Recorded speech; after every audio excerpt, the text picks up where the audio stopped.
ನಮಸ್ಕಾರ ಎಲ್ಲರಿಗೂ ಹೆಂಗಿದ್ದೀರಾ? ಅನ್ಕೋತೀರಲ್ಲ, ಆಗ ಚಿಗತ್ಕೊಂಡು ಬಂದು ಕಣಪ್ಪ ಇವತ್ತು ಯಾವ ರೆಸಿಪಿ ಹೊತ್ಕೊಬಂದೈತೆ ನಡೀರಿ ನೋಡೋಣ ಅಂತ ಅಂದ್ಕೊಬೋದು ನೀವು. ಇವತ್ತು ರೆಸಿಪಿ ಭಾಳ ಸರಳವಾಗಿರೋದು, ಆರೋಗ್ಯಕ್ಕಂತೂ ಅಮೃತ ಇದು. ಹ್ಮ್. ತೀರಾ ಯಾರನ್ನ ಡಯಟ್ ಪಯಟ್ ಮಾಡೋರಿದ್ದರೆ ಮಾ ಕುಡಿಬೋದು ಇದನ್ನ. ಯಾಕಂತಂದರೆ ಡಯಟ್ನಾಗ ಏನಾಗುತ್ತಪ್ಪ ಅಂದರೆ ಕೆಲವ್ರು ಮಾಡ್ತಾರೆ, ಭಾಳ ಕಟ್ನಿಟ್ಟಾಗಿ ಡಯಟ್ ಮಾಡ್ತಾರೆ. ನಮ್ಮ ಕುಟ್ಲವಾದ್ರೆ ಎರಡೇ ದಿನ ನಮ್ಮ ಡಯಟ್.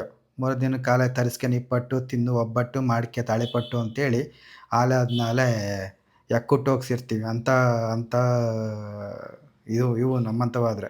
ಹಂಗಾಗಿ ನಮ್ಮಂಥವಕ್ಕೆ ಬಾಯಿ ಕಟ್ಟಕ್ಕಾಗಲ್ಲ. ಏನೇ 2 ದಿನ ಇದು ಮಾಡ್ಕೊಂಡ್ರು ಅಷ್ಟೇ. 3ನೇ ದಿನಕ್ಕೆ ಖಾಲಿ ಆತುರದ್ದು ಇರೋದಿಲ್ಲ ಅಲ್ಲೇ. ಸಿಕ್ಕಿದ್ದೆಲ್ಲ ತಿಂದು ಜಕ್ಕಂಡು ಕೂತ್ಕೋತೀವತ್ತ. ಅಂಥವ್ರಿಗೆ ಇದು ಭಾಳ ಅನುಕೂಲ.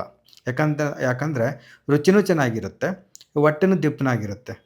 ದಿಪ್ಪಾಗ್ಬಿಡ್ತು ಕುಡಿತಿದ್ದ ತಕ್ಷಣ ಹಗಲೆಲ್ಲ ಹೊಟ್ಟೆ ಹಸಿಯಲ್ಲ. ಮಾಡೋದಂತೂ ಭಾಳ ಸರಳವಾಗೈತೆ. ಇದನ್ನ ಮಾಡೋದಕ್ಕೆ ಏನೇನು ಬೇಕು ಅಂತೇಳಿ ತೋರಿಸ್ತೀನಿ ಬರ್ರಿ. ನೀವು ಇದನ್ನ ಮಾಡ್ಕೊಂಡು ಕುಡೀರಿ. ಇವತ್ತು ನಾನು ಇದು ಮಾಡೋದಕ್ಕೆ ಏನು ಮಾಡಿದ್ದೀನಿ, ಒಂದು 7, 8 ಎಸ್ಲು ಬೆಳ್ಳುಳ್ಳಿ ತಗೊಂಡಿದ್ದೀನಿ. ಬೆಳ್ಳುಳ್ಳಿ ತಗೊಂಡು ಅದನ್ನು ಸಣ್ಣಕ್ಕೆ ಹಿಂಗೆ ಹೆಚ್ಚಿದ್ದೀನಿ. ಆಯಿತಾ. ನೀವು ಬೇಕಾದರೆ ಜಜ್ಜಿಕೊಂಡು ಹಾಕ್ಬೋದು. ಜಜ್ಜಿದ್ರೆ ಏನಾಗುತ್ತಪ್ಪ ಅಂದರೆ ಅವು ಇಟ್ಟಿಟ್ಟುದ್ದ ಹಂಗೆ ಒಂದೇ ತ ಕಾಣ್ತವೆ. ಹಿಂಗೆ ಸಣ್ಣಕ್ಕೆ ಹೆಚ್ಚಿದ್ರಿ ಅಂತಂದರೆ ನೋಡೋಕ್ಕೂ ಒಂಥರ ಒಂದು ಹಸ ಅಲ್ಲ. ಆಮೇಲೆ ಒಂದು ಹಸಿಮೆಣ್ಸಿಕಾಯಿ ತಗೊಂಡಿದ್ದೀನಿ. ಒಂದೇ ಸಾಕು, ಜಾಸ್ತಿ ತಗೊಳಕ್ಕೆ ಹೋಗ್ಬೇಡ್ರಿ. ಖಾರ ಆಗಿರಬಾರ್ದು. ಸಣ್ಣಕ್ಕೆ ಹೆಚ್ಚಿದ್ದೀನಿ ಹಸಿಮೆಣ್ಸಿಕಾಯಿನ. ಆಮೇಲೆ ಕ್ಯಾರೆಟ್‌ನೂ ಅಷ್ಟೇ. ಒಂದು ಸ್ವಲ್ಪ ಕ್ಯಾರೆಟು ಒಂದಿಷ್ಟು ಸಣ್ಣಕ್ಕೆ ಹೆಚ್ಕೋಬೇಕು.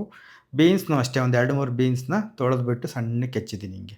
ನೋಡಿರಿ, ಹಿಂಗಿದ್ರೆ ಆಯ್ತು. ಆಮೇಲೆ ಇವು ಫ್ರೋಝನ್ ಪೀಸ್ ಅಂತ ಬರುತ್ತೆ. ಅಂದರೆ ಫ್ರೋಝನ್ ಬಟಾಣಿ ಅಂತೀವಲ್ಲ ಅದನ್ನು ಈ ಬೆಳ್ಳುಳ್ಳಿ ಜಜ್ಜಿದಂಗೆ ಜಜ್ಜಿಟ್ಟಿದ್ದೀನಿ. ಮತ್ತೇನು ಬೇಯಿಸಿಲ್ಲ ಅವನ್ನ, ಹಂಗೇನೆ. ಇವು ಅಷ್ಟೇ, ಇವನ್ನೇನು ಬೇಯಿಸಿಲ್ಲ. ಇದು ಮೆಕ್ಕೆಜೋಳ ಸ್ವೀಟ್ ಕಾರ್ನ್ ಅಂತಿರಲ್ಲ ಅವು. ಅವನ್ನ ಹಿಂಗೆ ಬೆಳ್ಳುಳ್ಳಿ ಜಜ್ಜಿದಂಗೆ ಜಜ್ಜಿಟ್ಟಿದ್ದೀನಿ.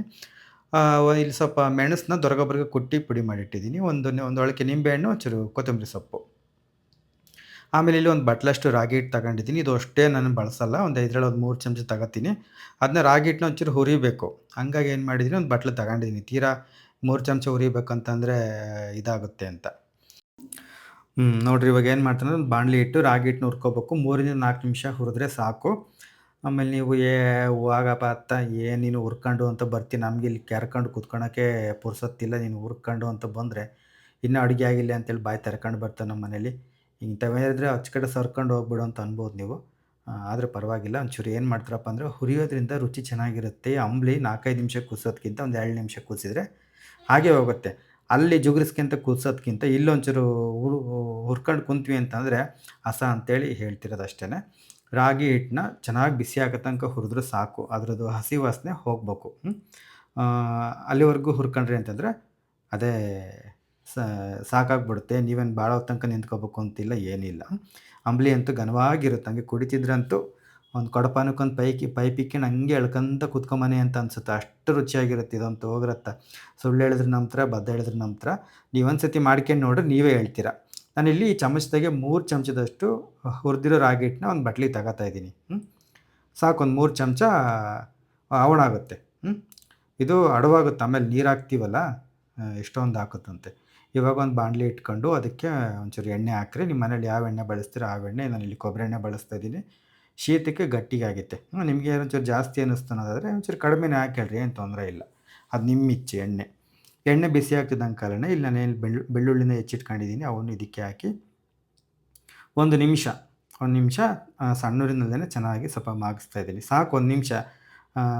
ನೀವೇನು ಜಾಸ್ತಿ ಹೊತ್ತು ಇದು ಮಾಡಬೇಕು ಅಂತಿಲ್ಲ. ಆಮೇಲೆ ಕ್ಯಾರೆಟ್ನ ಸಣ್ಣ ಸಣ್ಣಕ್ಕೆ ಹೆಚ್ಚಿಟ್ಕೊಂಡಿದ್ನಲ್ಲ ಅದನ್ನು ಇದಕ್ಕೆ ಹಾಕ್ತಾಯಿದ್ದೀನಿ. ಹಿಂದೆ ಗುಟ್ಟರಣೆ ಬೀನ್ಸ್ನೂ ಇದಕ್ಕೆ ಹಾಕ್ತಾಯಿದ್ದೀನಿ. ಇವೇನು ಭಾಳ ಹೊತ್ತು ಹುರಿಬೇಕು ಅಂತಿಲ್ಲ. ಸರಿಯಾಗಿ 1 ನಿಮಿಷ ನೀವು ಹುರಿದ್ರಿ ಅಂತಂದರೆ ಸಾಕಾಗುತ್ತೆ. ಯಾಕಂದರೆ ಒಂಚೂರು ಹಸಿನೇ ಇರಬೇಕು, ಆಯಿತಾ. ಪೂರ್ತಿ ಬೇಯಬೇಕು ಅಂತೇನಿಲ್ಲ ಇವು. ಅವು ಏನು ಸ್ವಲ್ಪ ಬೆಂದ್ರೇ ಚೆಂದ ಅವು. ಈಗ ನೋಡಿರಿ, ರಾಗಿ ಹಿಟ್ಟಿಗೆ ಸ್ವಲ್ಪ ನೀರು ಹಾಕಿ ಆ ಕಡೆ ಒತ್ತಟ್ಟಿಗೆ ಇಡ್ತಾಯಿದ್ದೀನಿ. ಅದು ನೀರು ಕುಡ್ಕೊಂಡು ಚೆನ್ನಾಗಿ ಗಂಟು ಪಂಟು ಏನಿಲ್ದಂಗೆ ಚೆನ್ನಾಗಿ ಇದಾಗಿರುತ್ತೆ ಅಂತೇಳಿ.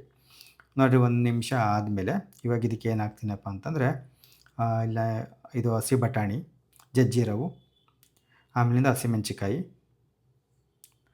ಆಯಿತಾ.